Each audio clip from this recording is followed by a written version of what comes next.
오늘 사무엘상 30장 16절에서 31절입니다. 참, 애굽 사람 한 명을 도와줍니다. 그리고 그 애굽 사람을 통해서 소중한 정보 하나를 얻게 되죠.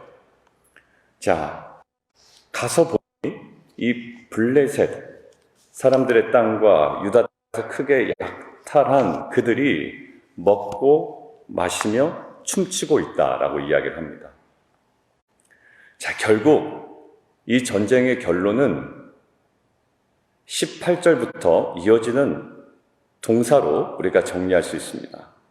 구원하였고, 그 위에 있는 모든 것을 도로 찾았고, 두 아내를 구원하였고, 그 다음에 19절 도로 찾아왔고, 20절 다 되찾았다라는 거예요.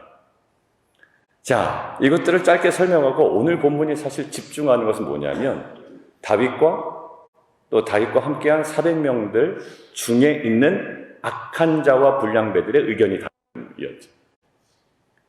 자, 악한 자와 불량배들이 소수였을 겁니다, 사실. 근데 그들의 의견은 뭐였죠? 그때 우리와 함께하지 못한 지금 현재 부솔 시냇가에 머물러 있는 200명에게 전리품들 나눠주자라는 거예요. 이유는 뭘까요? 그놈들 우리와 함께 이 전쟁에 참가하지 않았다라는 거예요. 맞죠? 어떻게 보면 그들이 전쟁에 참가하지 않았는데 그들에게 이 전리품을 나눠주는 것은 부당하다라는 거예요. 여러분들 여기서는 아주 살벌한 무슨 의식이 있나요? 공로 의식이 있습니다. 우리들이 공로가 있다라는 거예요. 어찌 보면 또 맞아 보이기도 합니다. 근데 이것과 비교되는 다윗의 입장이 있죠. 요 악한 자와 불량배들의 입장이 있고, 우리 피스메이커에서는 입장을 정리하는 게 좋다고 그랬습니다. 뭐가 누구의 입장인가? 이 사람의 입장은 뭐고 이 사람의 입장은 뭔가? 그리고 관심사는 뭔가라고 더 깊이 들어가는 게 좋다고 그랬죠. 자, 다윗의 입장은 뭡니까? 23절에 아주 명확하게 나와 있습니다. 그 악한 자와 불량배들의 입장은 뭐냐면 우리가 구원하였고 우리가 빼앗았고 우리가 도로 찾아왔다라는 거잖아요. 자, 다윗의 입장 23절 같이 한번 읽겠습니다. 시작. 나의 형제들아, 여호와께서 우리를 보호하시고 우리를 치러 온 그의 군대를 우리 손에 넘기셨은즉 그가 우리에게 주신 것을 너희가 이같이 못하리라. 여기 뭐라고 되어 있어요? 여호와께서 보호하시고 여호와께서 넘기셨고 여호와께서 주셨다라는 겁니다. 다윗에게는 어떤 의식이 있나요? 공로 의식이 아니라 은혜 의식이 있습니다.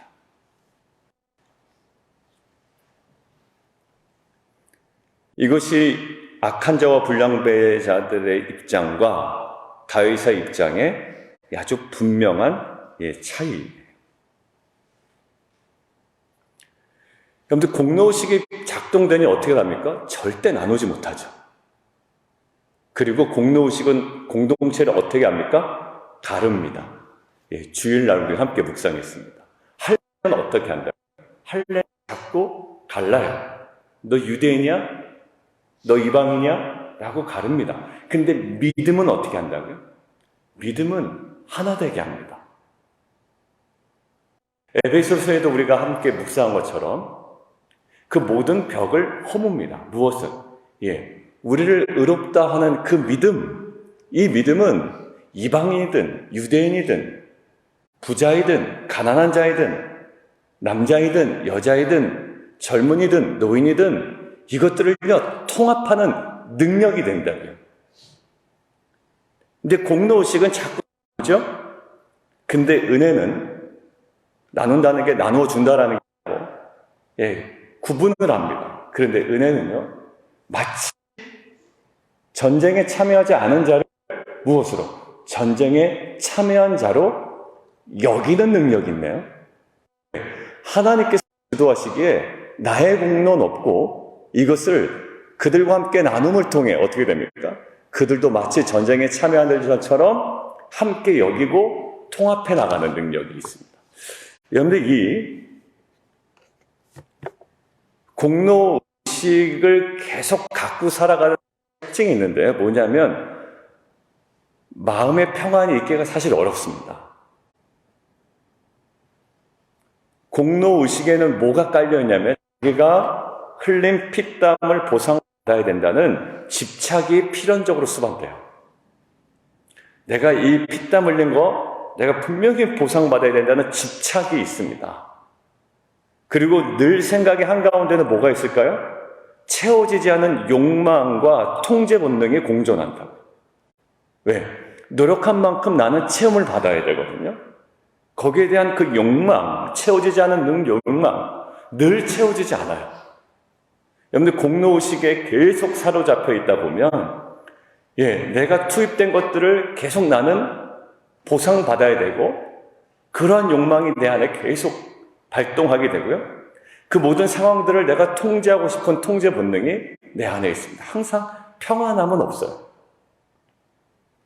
그래서 결국 엘리트층이나 부자들이나 이런 분들이 평범한 사람들보다 불안도나 우울증이나 두려움이 훨씬 더 많다. 이를 불안하고 내려갈까봐 근심하고 기대가 큰 만큼 현실과의 괴리도 굉장히 크기 때문에 그렇습니다. 여러분들, 내가 공로를 투입한다고 다 100% 얻을 수 없어요. 그 괴리감을 우리는 느끼면서 살아가야 됩니다. 그런데 그 공로의식으로만 이 세상을 바라본다면 늘 두렵게 되고 불안하게 되고 항상 나 심령으로 살아갈 수밖에 없죠.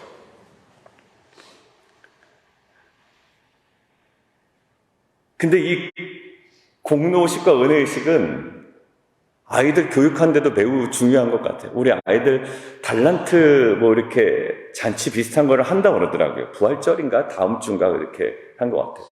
그때 그동안에 잘했던 아이들에게 주었던 그 뭔가가 있습니다. 그래서 우리 담당 집사님과 얘기를 나누다가 그냥 그렇게만 하기에는 아이들이 실망한 아이들이 많을 것 같아요 라고 이야기를 하더라고요. 제가 이야기를 들으면서 정말 은혜의식이 있구나라는 생각이 들었습니다. 그동안에 암송 사람만 주고, 물론 그랬습니다. 격려하기 위함이죠. 잘못된 거 아닙니다. 그런데 마지막 순간은 뭔가 은혜의식이 있어야 되지 않겠냐라는 생각을 하고 계시더라고요. 달란트 시장이요, 순종을 배우는 과정일 수 있습니다. 순종을 배우는 좋은 과정이에요. 자, 그런데 거꾸로 그 시간에 그들의 똑똑함과 성실함을 통하여 하나님 앞에 자신의 의로움을 드러내는 바리새인처럼 만드는 것이 아니라 오히려 어떻게 해요? 이것들은 성경 말씀을 외우고 큐티하고 또 그들을 뭔가 과제를 충실히 해나가고, 이것들은 무엇인가 보상을 바라고 하는 것이 아니라 우리가 계속 어떻게 관점을 가져가야 될까요? 은혜 받은 자로서 감사함으로 드리는 하나의 예배임을 알려주는 거죠. 그리고 결정적으로 어느 순간에 아무것도 할 수 없고 아무것도 공로도 없고 정말로 형편없는 나에게도 은혜가 임했더라 아이들에게 정확하게 전달해주고 이 은혜의 의식으로 살아가는 자들이 될 수 있도록 우리는 끊임없이 독려를 해줘야 됩니다. 여러분들, 신앙에 왜 문제가 있냐면 예배도 어떻게 될까요? 수단으로 될 가능성이 너무나도 많지. 왜요? 예배 빠지면 큰일 날 것 같거든. 사업도 큰일 날 것 같고 모든 것들이. 여러분들, 예배는 그러한 수단으로 전락하면 다른 종교와 똑같아지게 됩니다. 예배는 예배입니다. 은혜에 대한 반응이지 내가 예배를 통하여 무엇인가를 얻어내겠다라는 공로의식은 삐뚤어진 기독교 신앙이죠. 예배는 예배입니다. 이미 예배드릴 만한 이유가 충분히 있습니다. 여러분들 비즈니스 안 돼도요, 그거 안 돼도 예배드릴 만한 충분한 이유 있습니다. 100% 이유가 있단 말이에요. 내가 기분이 나빠도, 감정이 안 좋아도 예배 드릴 만한 충분한 이유가 있습니다. 왜? 이미 우리에게는 은혜가 충만합니다. 사도 바울이 고백했죠? 내 은혜가 내게 족하다. 이게 어디서 고백한 겁니까? 병이 났을 때, 병이 낫지 않았을 때, 낫지 않았을 때. 근데 왜 은혜가 충만하다고 합니까? 나의 것 오직 주의 은혜입니다. 여러분들, 우리 너무 민감한 공로의식, 우리 안에 악한 자와 불량을 가졌던 공로의식이 아니라 이 다윗이 고백했던 여호와께서 보호하시고 여호와께서 넘기시고 여호와께서 주셨다라는 명확한 이 은혜의 의식으로 우리가 평생을, 그리고 오늘 하루를 다시 한번 회복해 나가는 저 여러분 되기를 주님의 이름으로 축원드립니다.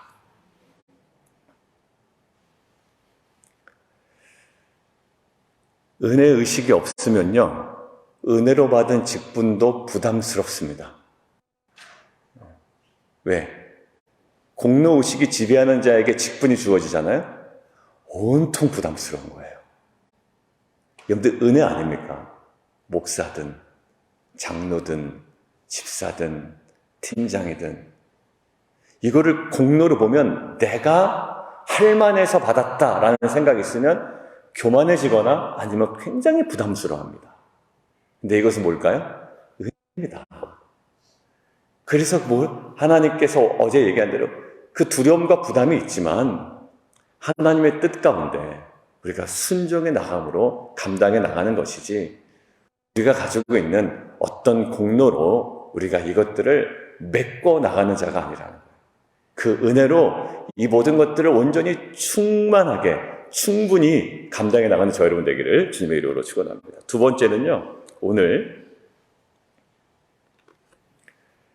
다윗에게 보였던 정말 좀 특별한 관점이 하나 보입니다. 어떤 관점이냐면, 제가 하나 얘기를 안 했네요. 메모해 놨는데. 여러분들, 공로의식은 어디에 시선을 두게 하나요?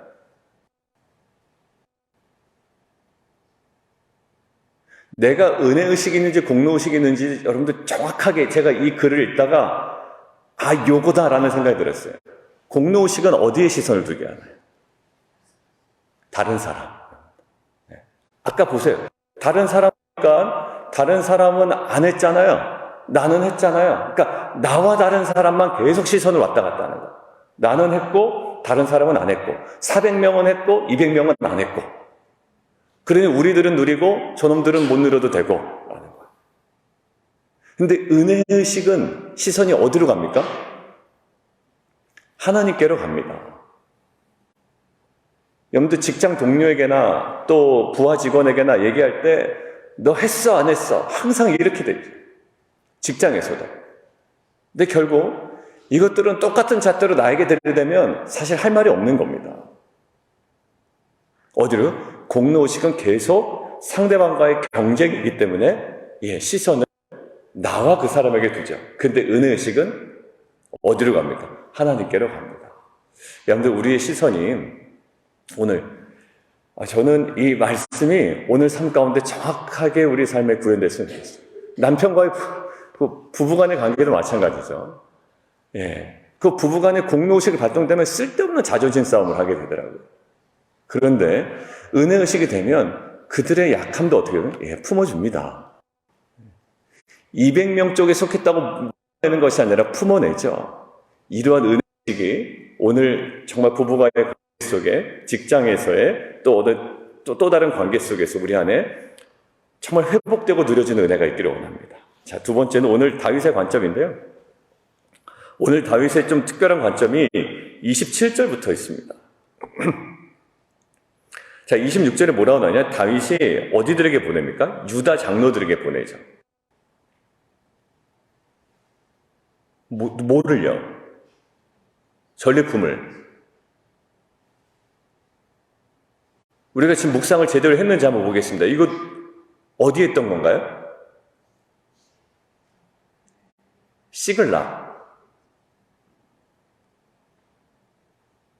시글락에 살던 사람들이 아말렉의 침투를 받아서 지금 다 잃어버렸던 거 아니에요? 그래서 그 전리품들이 오지 않았습니까? 그 사람들한테 그냥 나누면 되잖아요? 400명이든 200명이든 다 합쳐서. 자, 그런데 지금 보십시오. 요 사무엘상의 저자가 어디에 집중하고 있나요? 우리가 잘 모르는 베델 뭐 이런 데는 알고 있지만 잘 모르는 얏들, 뭐 아로엘, 심못, 에스드모아 잘 모르는 지명까지 구체적으로 다 기술하면서 모든 곳에 보내었더라라고 이야기하죠. 지금 13개의 성읍 정확한 위치 대부분 확인하기 어렵습니다. 다시 한번 말씀드려요. 이 13개 성읍 위치 다 확인하기 어렵습니다. 그런데 유다 지파와 시므온 지파에 속하는 이스라엘 남쪽에 위치한 지역으로 보여요. 자, 다윗이 보낸 전리품들, 그 지역들 지금은 다 나옵니다. 여기 유다 지파에 있는 성읍이죠. 자, 지금 뭐냐면 이 다윗이 전리품을 블레셋 사람들, 그 지역의 사람들에게 나눠주지 않고 유다 지역의 이스라엘 사람들에게 나누어 주었던 것은 무엇을 얘기할까요? 그가 지금 비록 블레셋 땅에 살고 있지만 하나님의 언약 백성이라는 정체성을 잃지 않고 있었다라는 것을 지금 오늘 이 구체적인 지명을 통해 보여주고 있다. 발은 어디에 디디고 있습니까? 블레셋 땅에 디디고 있죠. 시글락에 디디고 있단 말입니다. 그런데 그의 정체성은 언약 백성으로 정체성을 가지고 지금 살아가고 있어. 그러니까 지금 다윗이 전리품을 보낸 것들을 볼 때 발은 블레셋에 디디고 있지만 나는 언약 백성이기에 내가 거주하는 곳에 근거하여 전리품을 나눠주는 것이 아니라 내가 딛고 사는 곳에 근거하여 기준을 정하는 것이 아니라 내가 돌아가야 할 곳을 근거로 오늘을 살아가고 있는 성도의 모습을 보고 있는 것 같더라고요.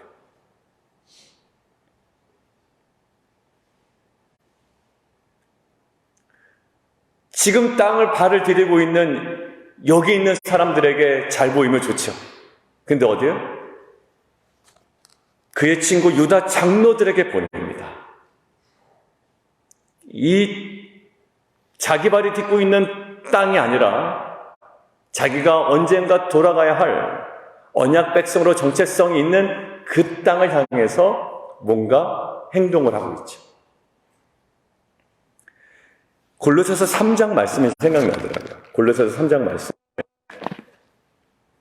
그러므로 너희가 그리스도와 함께 다시 살리심을 받았으면 이라는 거예요. 우리의 정체성을 어디에 둡니까? 그리스도와 함께 다시 살리심을 받았으면 이게 우리의 핵심 정체성이죠. 그러면 어떻게 하라고요? 위의 것을 찾으라 라고 골로새서 3장에 바로 나옵니다. 거기는 그리스도께서 하나님 우편에 앉아 계시느니라. 여전히 우리는 이 땅 가운데 머물러 살고 있습니다. 아직까지는. 근데 이 땅에 살고 있지만 마치 다윗이 블레셋에 발을 디디고 살고 있지만 자기가 돌아가야 될 그리고 자신의 온전한 언약 백성의 정체성을 따라 지금 모든 행동을 해나가는 것처럼 너희가 그리스도와 함께 다시 살리심을 받았다면 이 땅에 있지만 뭐라고요? 사도 바울이? 위의 것을 찾으라라는 거예요. 3장 2절 위의 것을 생각하고 땅의 것을 생각하지 말라. 자, 여기 명확한 게 있습니다. 3절에 이는 왜냐하면 너희가 죽었고 너희 생명이 그리스도와 함께 하나님 안에 감춰져 있기 때문에 너희 존재가 무엇인지를 정확하게 알면 이 땅의 것을 생각하지 아니하고 하늘의 것을 생각할 수 있는 가장 근원적인 능력이 된다는 거예요. 다윗이 땅의 것만 생각하면 어떡합니까? 그 사람들에게 막 풀어주고 환심사하게 바빴을 겁니다. 근데 어디요? 언약 백성의 정체성을 가지고 내가 누구인지를 알고 내가 돌아갈 곳이 어디인지를 알기에 이제 유다 백성들에게, 그 장로들에게 그것들을 나눌 수 있었던 거죠. 사랑하는 성도 여러분, 오늘 우리는 또 오늘 땅을 디디며 살아갑니다. 너무 땅에 뿌리를 내리기보다 우리의 우리의 시선과 우리의 영적인 뿌리는 오늘 골로새서의 우리의 도전처럼 너희가 정말 그리스도와 함께 다시 살리심을 받았으면, 정말 그 정체성을 가진 자라면 위의 것을 찾으라. 위의 것을 생각하고 땅의 것을 생각하지 말라. 너희가 죽었다. 이 땅 가운데 죽은 자고 그리스도와 함께 하나님 안에 너희 생명이 감춰진 자다라는 이 분명한 정체성이 오늘 우리가 이 땅에 매이지 아니하고 오늘도 거룩한 백성으로 살아가는 저와 여러분의 능력이 될 줄 믿습니다. 우리 함께 기도하며 나가도록 하겠습니다. 다윗이 전리품을 블레셋 사람들에게 나눠주지 않습니다. 아말렉으로부터 취한 전리품이 꽤 많았던 것 같아요. 유다 장로, 뭘까요? 헤브론을 중심으로 하는 유다 지파 지역으로, 비록 지금 그는 블레셋 땅을 디디고 블레셋 땅에서 살고 있지만 하나님의 언약 백성이라는 정체성을 잃지 않고 이스라엘을 자기의 민족으로 생각하고 또 사랑하고 있음을 보여줍니다. 이것이 나중에요, 다윗이 이스라엘 왕으로 등극하는데 결론적으로 이렇게 배려한 것이 밑거름이 됩니다. 그러니까 다윗은 뭘까요? 내가 지금 발을 디디고 있는 이곳, 중요합니다만 결국 자신이 돌아가야 할 그 곳을 근거로 오늘을 살아갔죠. 골로새서도 마찬가지입니다. 너희가 예수 그리스도와 함께 다시 살리심을 받았다면, 정체성이 바뀌었다면 뭐라고요? 이 위의 것을 찾으라. 너희는 이 땅 가운데 죽었다. 너희 생명이 그리스도와 함께 하나님 안에 감추어졌다. 이 영광스러운 신분의 이 정체성을 아는 자로 우리가 오늘도 이 땅에 매여 사는 자가 아니라, 애굽의 방식에 매여 사는 자가 아니라 오늘 그 하늘의 방식과 하나님 그 천국의 소망으로 이 땅을 온전히 넉넉히 풍요롭게 또 품위 있게 살아가는 귀한 공동체 되게 도와주십시오. 우리 함께 기도하며 함께 나아가도록 하겠습니다.